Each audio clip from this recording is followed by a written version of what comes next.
और मने तोड़ दिया डर लगे तो कंबल ओढ़ ले तू तो बात मारने लेके पड़ा है देख परसों रामलाल की छोरी बाजी लाके गोती बाजेगी इतनी सुंदरी छोरी थी और ये देख सारा गांव में धूल हो रही है डट जाए जल्दी खेते जा रहे जो सारी तेरी तेरी सोचने लगे कोई छोरी की तो गले में कैद हो जाती फिर तो इन्हें ताले की खड़ा खड़ी पड़ेगी फिर तो होगा देश का विकास मैं लू कहूं अपनी सोच ने कुछ बढ़ाकर ठीक से करा ले विकास से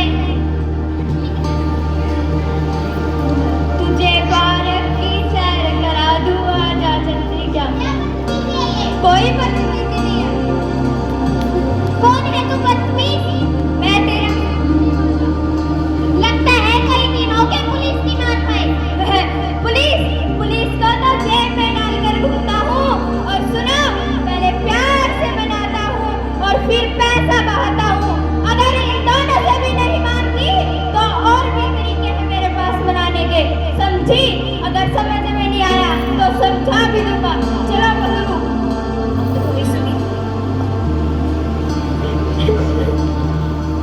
हाय बेटी शीतल रोवा कहता है मां कॉलेज में दो लड़के परेशान करे हैं पूछ ली शीतल ने क्या है बेटी शीतल बापू कॉलेज में दो बदतमीजी करे बदतमीज का सुधारने के भी तरीके हैं लड़ता के भूत मारता है कोई मानना पुलिस की मारते मानने ने इसका डंडा बोल होया इन सारा गांव में धूप हो गई इसका डंडा शीतल का कॉलेज छुड़वा जा ना मैं तू तो कोनी कहती और कह तेरा इस तरह के लोग सांस भी रोक लेंगे बदनामी का डंडा सांस लेने भी छोड़ दिया ये कुछ करना है नहीं तो डंडा छोड़ना पड़ेगा मैं जाऊं थाने में मैं देखूंगा उस लड़ सामने बेटी शीतल तू चिंता ना करे तेरा बाबू सब ठीक कर देगा ठीक सब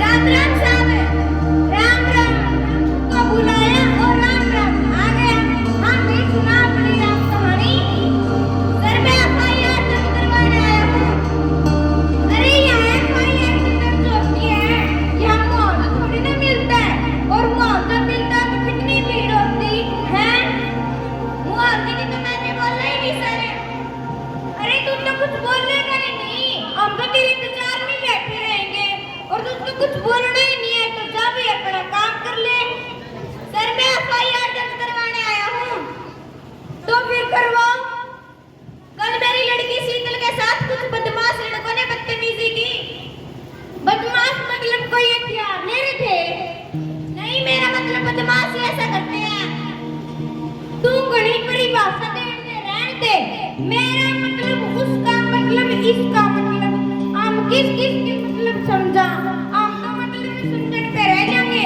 नाम बताओ उसका कोई परवीन मोखा है परवीन मोखा तनवीर है कितने बड़े लोग हैं वे कानून से भी बड़े अरे सुकुरात हरिश्चंद्र की आत्मा महात्मा गांधी की आवाज कागज पे लिखा देख रहा है और मैं तुझे दरापन दिखा रहा हूँ अगर तुझे अच्छी अच्छी बातें सुननी है तो सुन हम उनके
कानून के जानकारों ने बताया धारा 376(2) के तहत केस दर्ज किया गया, लेकिन केस को कमजोर रखने के लिए धारा 376(2) के तहत क्लोज एफ और के को नहीं जोड़ा गया, जिससे केस कमजोर हुआ और पीड़ितों को न्याय नहीं मिला।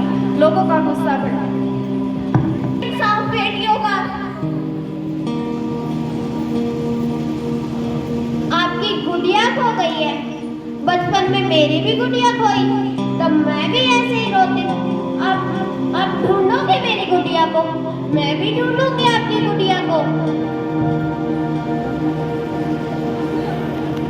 हे, एक बात का कलेजा फट जाता है, एक बात का कलेजा फट जाता है जब उसकी बेटी के साथ ये सब होता है।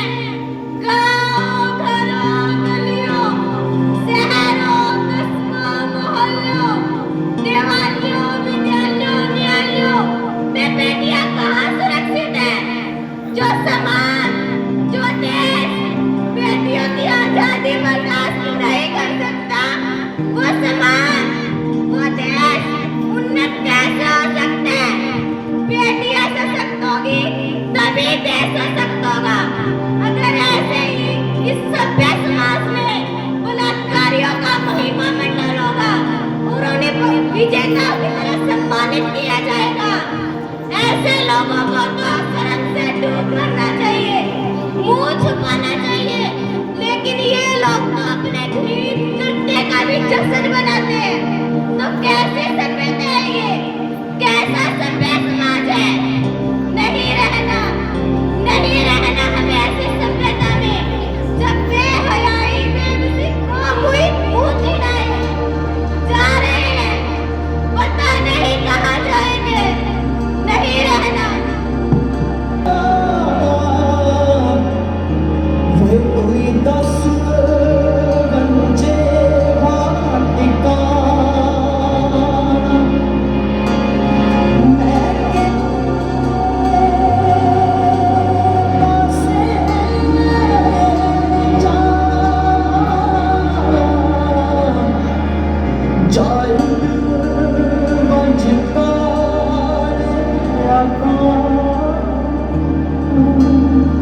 यही है वो, यही है वो, मारो, मारो।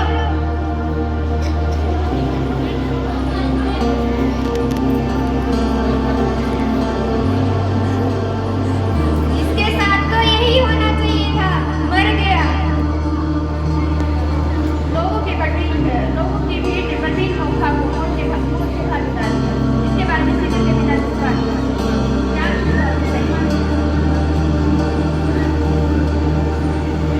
नहीं, ये बिल्कुल भी सही नहीं है।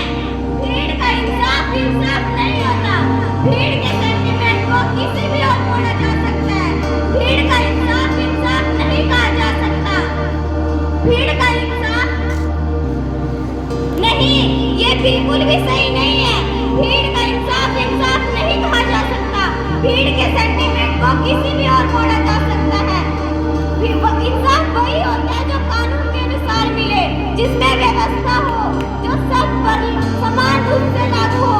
भीड़ के इंसाफ को इसलिए भी इंसाफ नहीं कहा जा सकता क्योंकि वो व्यवस्था को ध्वस्त कर सकती है और एक नई अराजकता शुरू हो सकती है। पूरे समाज को इस तरह एकजुट होना चाहिए कि इस तरह के कृत्य करने वाले का प्रतिकार हो, बहिष्कार हो तथा उसे एहसास हो उसने गलत किया है।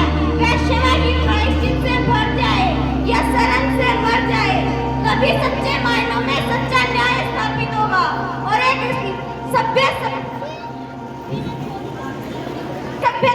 की नींव पड़ेगी। मुझे और